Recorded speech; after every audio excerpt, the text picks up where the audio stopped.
Abiso lang mga kapuso, sensitibong video ang inyong makitaan sa Sininga Balita. Nagahingyo ang Land Transportation Office ang bulig sa publiko para makilala ng tagiya ukon ang drivers ng isa ka tricycle nga naghimo sang eksena sa Diversion Road sa Mandurriao mga alauna kaina sang kaagahon.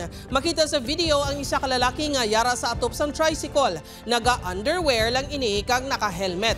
Ini ang nagasaot-saot samtang nagadalaga ng tricycle. May kaupdanan pa ini nga yara sa sidecar kag may nagakabit pa nga naka-headdress. Ginakondenar sang LTO-6 ang among nga akto. Sunod sa Regional Director sa ahensya, ini ang irresponsable kag nagadulot sa peligro hindi lang sa makasakay sang tricycle kundi pati sa iban pa nga motorista.